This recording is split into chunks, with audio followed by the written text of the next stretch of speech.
আপনারা হয়তো আহসান মঞ্জিল, বালিয়াটি প্রাসাদ এবং তাজহাট প্রাসাদ সহ এমন অনেক প্রাসাদের গল্প শুনেছেন। কিন্তু আজকে আমি আপনাদেরকে এমন একটি জায়গায় নিয়ে এসেছি যেটি প্রায় শত শত বছর ধরে মাটির নিচে চাপা পড়ে আছে। তাই আমাদের আজকের ডেস্টিনেশন রাজা হরিশ্চন্দ্রের প্যালেস।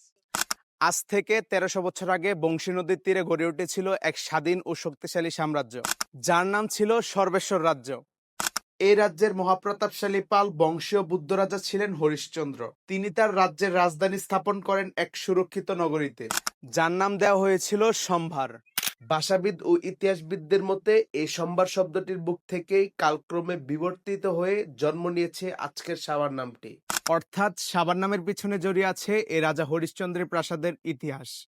দ্বাদশ শতাব্দীতে সেন বংশের রাজা বিজয় সেন এই সর্বেশ্বর রাজ্য আক্রমণ করেন। পাল বংশের পতনের পর এই পুরো প্রাসাদ মাটির নিচে চাপা পড়ে যায়। শত শত বছর ধরে মানুষ একে সাধারণ একটি মাটির ডিবি মনে করত।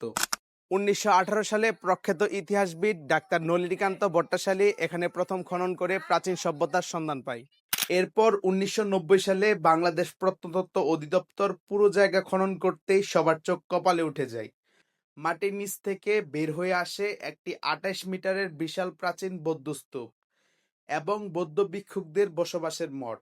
শুধু তাই নয়, মাটির গভীর থেকে উদ্ধার করা হয় দুর্লভ হ্যারিকেল, রূপমুদ্রা, খাঁটি স্বর্ণ মুদ্রা এবং ব্রোঞ্জের তৈরি অত্যন্ত দামি সব বৌদ্ধ মূর্তি।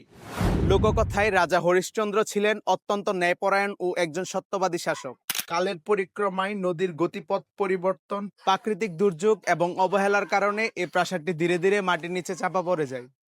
বর্তমানে এখানে দেখা যায় বিশাল উঁচু টিলা, প্রাচীন ইটের ধ্বংসাবশেষ এবং খননের কিছু চিহ্ন। রাজা হরিশ্চন্দ্রের এই প্রাসাদ শুধু একটি প্রত্নস্থল নয়, এটি আমাদের হাজার বছরের ঐতিহ্যের নীরব সাক্ষী। ইতিহাসকে জানতে, বুঝতে এবং বাঁচিয়ে রাখতে আপনাকে জীবনের একবার হলেও এই স্থানগুলো পরিদর্শন করা উচিত। আল্লাহ হাফেজ।